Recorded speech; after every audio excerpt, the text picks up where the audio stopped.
अक्सर आपने देखा होगा एक डॉक्टर जब यूट्यूब के लिए कोई रील बनाता है, शॉर्ट बनाता है, इंस्टाग्राम के लिए कोई वीडियो बनाता है या फिर टीवी में इंटरव्यू देता है तो उसके गले में एक स्टेथोस्कोप लटका होता है। ये तो जाहिर है कि ऐसा नहीं कि उस वक्त उसको कोई इलाज करना है, किसी को ऑस्कल्टेट करना है, लेकिन वो अक्सर ही ये एक बिहेवियर है डॉक्टर का कि वो गले में स्टेथोस्कोप लटका ही रहता है। तो सवाल है कि क्या कारण है कि एक स्टेथोस्कोप को गले में लटकाना एक ऐसे समय पे जब उसकी आवश्यकता है ही नहीं, या फिर जब भी आप कभी किसी डॉक्टर से मिलने जाते हैं, कंसल्टेंसी के लिए जाते हैं, सबसे पहले आपको स्टेथोस्कोप का ही सामना करना पड़ता है। तो स्टेथोस्कोप से जब डॉक्टर आपकी दिल की धड़कन को सुनता है तो वो क्या सुन रहा है, वो क्या पहचान रहा है और उससे कैसे निष्कर्ष पे आ रहा है कि आपको क्या बीमारी है। या फिर एक तीसरा सवाल ये भी हो सकता है कि जो भी वो निष्कर्ष पे आता है, उस स्टेथोस्कोप के आधार पे जो भी कुछ उसने सुना, वो निष्कर्ष, वो कंक्लूजन कितना एक्यूरेट है भी कि नहीं।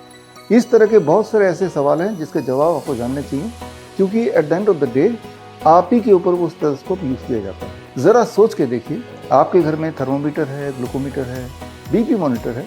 ये छोटे छोटे यंत्र हैं जो अक्सर लोगों के घर पे होते हैं और हम सबको अच्छी तरह से पता है इसको कैसे यूज़ करना है। होते ही बड़े सस्ते हैं, ऑक्सीमीटर फॉर एग्जाम्पल। लेकिन स्टेथोस्कोप जो कि 300 रुपये से लेके 1000, 2000, 3000 रुपये तक के अंदर आ जाता है, जिसका उपयोग एक doctor as a first line of diagnosis use करता है, लेकिन उसके अंदर की जो एक मिस्ट्री है वो एक आम आदमी को बिल्कुल नहीं पता है। देखा जाए तो ये सिर्फ एक रबर ट्यूब है, एक रबर ट्यूब जिसके माध्यम से आपके शरीर के अंदर की आवाज़ उस डॉक्टर के कान तक थोड़ी और आसानी से पहुंच जा रही है और उस आवाज़ को सुन के वो अपने कोई ना कोई कंक्लूजन पे आ रहा है। वो यूँ मानिए कि आप किसी के घर में गए, घर के अंदर नॉक करने से पहले आपने कान लगाया और अंदर कुछ खुसर चल रही है, घर के अंदर जितने भी लोग हैं, और वो जो बातचीत चल रही है उसमें कोई बच्चा भी होगा, कोई बड़ा भी होगा, लेडीज़ होंगे, जेंट्स होंगे। उस बातचीत के आधार पर आप अंदाज़ा लगा रहे हैं कि किस तरह की बातचीत चल रही है, वो कौन लोग हैं, उनका मूड कैसा है, उनकी क्या प्लानिंग है। तो ठीक उसी प्रकार एक डॉक्टर आपके अंदर की आवाज़ को पहचानने की कोशिश कर रहा है। आपका हार्ट, आपका लंग्स, आपका एब्डोमेन आपस में बातचीत कर रहे हैं, या ब्लड फ्लो हो रहा है तो उसकी एक अलग सी आवाज़ है, या दिल की धड़कन की अलग सी आवाज़ है। आपके खाने, आपका जो खाना ट्रैवल करता है और उस ट्रैवलिंग के दौरान जो कॉन्ट्रैक्शन होती है उसकी आवाज़ है। उन आवाज़ों को समझ के कुछ ना कुछ कंक्लूजन पे आते हैं, उस कंक्लूजन के आधार पे आपका इलाज शुरू हो जाता है। तो ये एक इंटरेस्टिंग साइंस है और मुझे लगता है कि हर इंसान को ये साइंस आना चाहिए। अगर आप इस साइंस को समझना चाहते हैं, अपने लिए यूटिलाइज करना चाहते हैं, तो आप ज्वाइन कर सकते हैं मेरा 1 मंथ ऑनलाइन सर्टिफिकेशन प्रोग्राम का नाम है clinical limitations and sensitivity of stethoscope. इसके 4 मॉड्यूल हैं, 1 महीने का ऑनलाइन प्रोग्राम है। पहला मॉड्यूल, एक हफ्ते में 1 मॉड्यूल होगा 2 घंटे का। पहला मॉड्यूल है history, physics and biology of sound. ये तो आप समझ ही रहे होंगे कि ये तो साउंड का सारा खेल है, मतलब आवाज़ सुना, उसके आधार पे आपने कंक्लूजन निकाला। तो साउंड का जो साइंस है वो समझना पड़ेगा। इस वक्त मैं बोल रहा हूँ, आप सुन रहे हैं, ये तो एक नॉर्मल साउंड है, लेकिन कुछ साउंड ऐसे होते हैं जो होते तो हैं हमारे आसपास, लेकिन आप सुन नहीं सकते, मैं सुन नहीं सकता। जिसे कहते हैं इंफ्रासाउंड। लेकिन एक हाथी सुन सकता है। हाथी के कान हमारे कान से ज़्यादा सेंसिटिव है फॉर द साउंड जिसकी फ्रीक्वेंसी काफ़ी कम होती है। एक्चुअली आपके हार्ट या लंग्स के साउंड की फ्रीक्वेंसी भी काफ़ी कम होती है। इसका मतलब मान सकते हैं कई सारे साउंड हार्ट के और लंग्स के ऐसे भी होंगे जो साउंड आ तो रहे हैं लेकिन हम नहीं सुन पाएंगे, हाथी ज़रूर सुन लेगा। बट इंटरेस्टिंगली हमारे जो डॉक्टर है वो हाथी नहीं, वो इंसान है। एट द सेम टाइम बहुत सारे ऐसे साउंड है जिन्हें बोलते हैं अल्ट्रासाउंड, यानी कि जिनकी फ्रीक्वेंसी काफ़ी ज़्यादा होती है, इंसान के सुनने के जो कैपेसिटी है उसके बाहर। ऐसे साउंड को कुत्ते सुन लेते हैं। आपको पता है कि साउंड एक बेसिस है आजकल के मेडिकल साइंस या मेडिकल जगत में डायग्नोसिस करने के लिए, फिर चाहे ऑडिबल साउंड हो जैसे स्टेथोस्कोप का इस्तेमाल करके, या फिर अल्ट्रासाउंड हो। अल्ट्रासाउंड से इमेज बनता है जिससे आपके बॉडी के अंदर के कई सारे शेप्स के अनुसार कोई ना कोई कंक्लूजन निकलता है।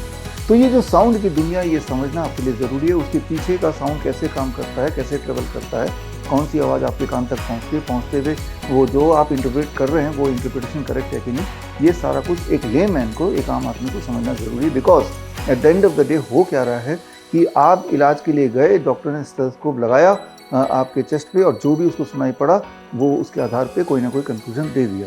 लेकिन जो सुनाई पड़ा क्या वो वही है जो आवाज़ अंदर आ रही है? तो ये गैप समझना ज़रूरी है, जो कि हम फर्स्ट मॉड्यूल में सीखेंगे। सेकेंड मॉड्यूल यानी कि सेकेंड वीक हम सीखेंगे the anatomy of heart, lungs and abdomen. आप में से वो लोग जो लाइफ कोच हैं, आप में से वो लोग जो योगा एक्सपर्ट्स हैं, नेचुरोपैथी एक्सपर्ट्स हैं, या एक्यूप्रेशर एक्यूपंक्चर में प्रैक्टिशनर हैं, तो आप ऑलरेडी पेशेंट से बातचीत करते हैं, ऑलरेडी आप हेल्थ फील्ड में हैं।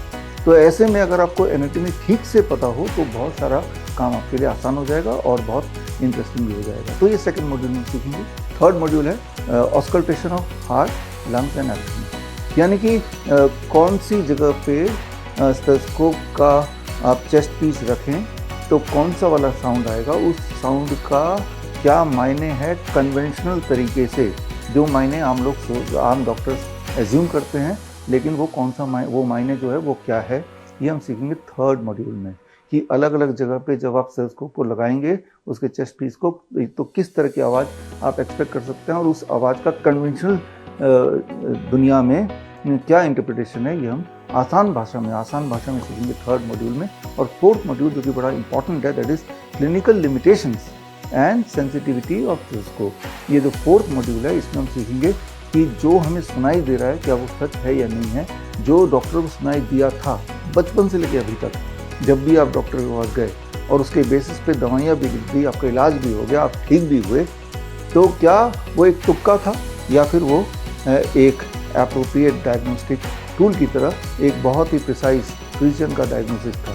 ये सारा कुछ बहुत इंटरेस्टिंग है, आपके लिए जानना ज़रूरी है। That's what we are going to learn in this practical 4 weeks, यानी कि 1 मंथ ऑनलाइन ट्रेनिंग प्रोग्राम। ये ट्रेनिंग प्रोग्राम जस्ट अभी स्टार्ट हो चुका है। इस करंट बैच में अभी चाहे तो जुड़ सकते हैं। जुड़ने के लिए आप स्क्रीन पे दिए गए link www.vishwaroop.com/ that is CLASS class, यानी कि clinical limitations and sensitivity of stethoscope, इसमें जाके आप अपने आप को रजिस्टर कर सकते हैं। और इस ऑनलाइन कोर्स को अगर सक्सेसफुली आप कर लें, सारे एग्जाम पास कर लें, हालांकि वो बड़ा आसान है, अगर आप मेरी इस भाषा को समझ पा रहे हैं तो वो भी आप समझ पाएंगे, तो आपको सर्टिफिकेशन मिलेगा from research institute of complementary and sciences. और इस ऑनलाइन कोर्स का साथ में किताब भी आपको मिलेगी। किताब का नाम है stethoscope, is it more accurate then a coin toss. तो मिलते हैं इन द क्लास।